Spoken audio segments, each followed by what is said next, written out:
निर्मम हत्या की है।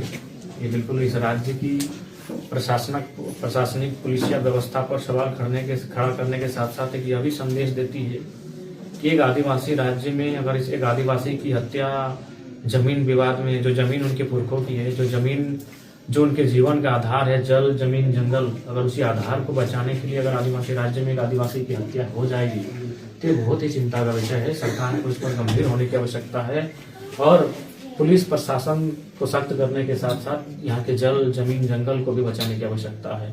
आज सोमा मुंडा अगर अकेले होते हैं तो शायद हम कहते हैं कि चलिए एक एक्सीडेंटली है, रैंडमली है, लेकिन सोमा मुंडा से पहले सुभाष मुंडा, सोनू मुंडा, सुनील सोरेन, अनिल महतो, तारापद महतो, ऐसे अनगिनत नाम आ रहे हैं जिनमें जमीन विवाद में उनकी हत्याएं हो रही है।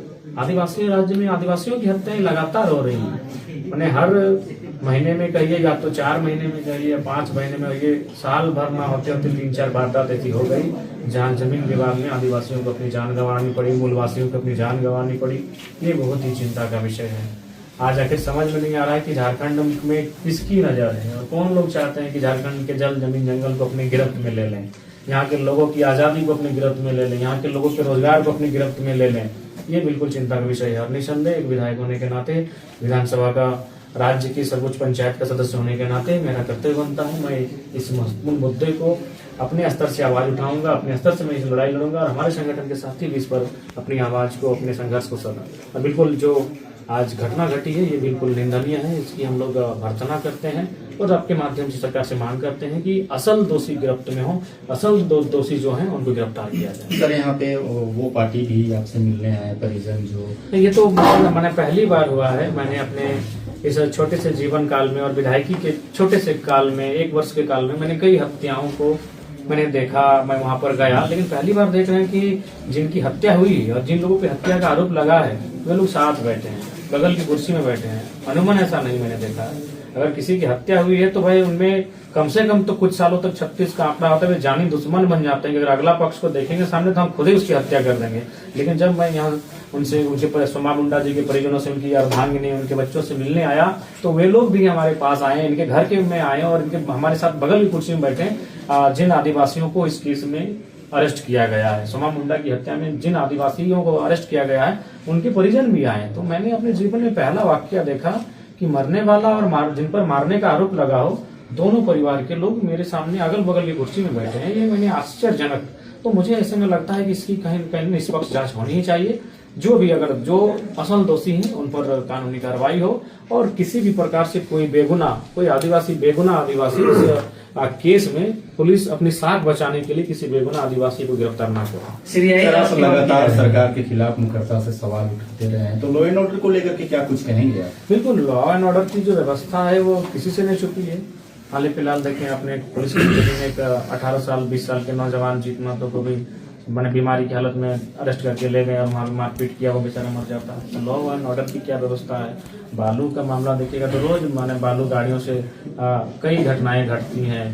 तो हमें लगता है कि जो विधि व्यवस्था है, अपराधियों को कहीं ना कहीं खुला छूट जैसा अनुभव हो रहा है। तभी तो एक पढ़ा राजा को मारने की हिम्मत कर रहे हैं। पढ़ा राजा यानी 50 गाँव का मैंने एक सरदार होता है, 50 गाँव का हेडमैन होता है और अगर एक पढ़ा राजा के साथ अगर ये वारदात घटती है तो मुझे लगता है कि उनमें कहीं ना कहीं उनका मनोबल उनका ऊंचा होगा। उनकी मनोबल के अपने होने के कारण ही उन्होंने इस कुकृत्य को अंजाम दिया है। सर, सवाल है कि बाबूलाल लगातार ये सवाल उठाते रहे हैं कि थाने नीलाम होते हैं, थाने की कीमत तय है। सच्चाई है, मैं सच्चाई है, चूंकि इसलिए सच्चाई है कि थाने में जितने भी थानेदार हैं वो मुझे लगता है कि उसमें अधिकांश जो थानेदार हैं वो 2017-18 बैच के जो दरोगा थे वे लोग हैं, या तो वो थानेदार हैं या तो फिर वो वहाँ सेकंड बड़ा बाबू हैं।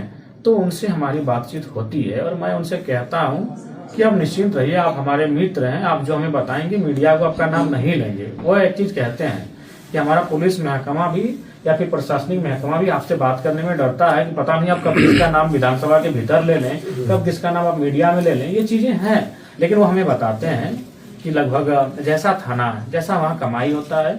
अगर कोयला क्षेत्र का थाना है तो लगभग 40-45 लाख रुपया थाना का बोली है, और अगर सामान्य थाना है तो वहाँ 20-25 लाख तक का बोली है। तो 20 लाख से 50 लाख तक का एक थानेदार का बोली इस राज्य में लगता है। ये कटु सच्चाई है, ये कड़वी सच्चाई है।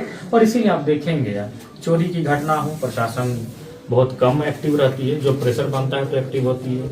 मारपीट की घटना हो तो प्रशासन एक्टिव नहीं होती है। कोई भी एक आम व्यक्ति से जुड़ा हुआ, आम व्यक्ति की सुरक्षा से जुड़ा हुआ अगर कोई मामला हो तो प्रशासन एक्टिव नहीं होती। हमें ऐसा लगता है कि शायद वो अपना जो पैसा वो दिए हैं अपना थाना तबादला में या फिर थाना की बोली लगाने में, उसे वसूलने में सारा समय देते हैं। मैं तो कई आज ही मन एक डीएसपी से हमारी बात हो रही थी, पहली बार की वो अपने थानेदार की शिकायत कर रहे कि क्या बोले विधायक जी, बस होता है काम, दिन रात लगा रहता है वसूली के काम। आज एक थानेदार से कोई एसीबी ने गुमला के चैनपुर थानेदार को एसीबी पकड़ के ले गई। देखिए पकड़ने जाएगी तो हमें लगता है इस राज्य के अधिकांश थानेदार एसीबी के गिरफ्त में होंगे। बिल्कुल अच्छा, बड़े चेहरों का, बड़े नेताओं का हत्या हुआ, जैसे पिछले साल अनिल टाइगर का हत्या हुआ, सुभाष मुंडा का हत्या हुआ, सोमा मुंडा जी का हत्या हुआ। तो इन तमाम इनसे पहले जो हत्या हुआ उसका मुख्य आरोपी जैसे शूटर वो नहीं पकड़ा गया है, जिसके कारण आरोप सिद्ध नहीं हो पा रहा है। क्या लग रहा है कि तमाम मामलों को लेकर सीबीआई जांच होनी चाहिए? बिल्कुल बिल्कुल। एक बात तो हमें लगता है कि झारखंड राज्य में विगत साल भर में जितनी भी हत्याएं हुई, जिनमें झारखंड राज्य की पुलिस दूध का दूध और पानी का पानी कर पाने में सक्षम नहीं रही, उनकी एक बार सीबीआई जांच हो, उन तमाम केसों की सीबीआई जांच हो और तमाम सच्चाई को सामने लाके रखा जाए, ताकि जनता का लोकतांत्रिक मूल्यों पर विश्वास टिका रहे। जयराम जी, पार्टी का एक खूंटी का एक कार्यकर्ता है जो आदिवासियों की जमीन को कहीं न कहीं संरक्षण करने का एक पहल कर रहा था, उसके ऊपर एक सीओ ने विभिन्न धाराओं पर FIR। हाँ, हम तक वो आए थे, हमने उस बात को संज्ञान में लिया है। खूंटी जैसे क्षेत्रों में हम लोग अपने संगठन को मजबूती के साथ साथ अपने आंदोलन को, लोगों के जमीन जंगल बचाने की इस मुहिम को और मजबूत करेंगे।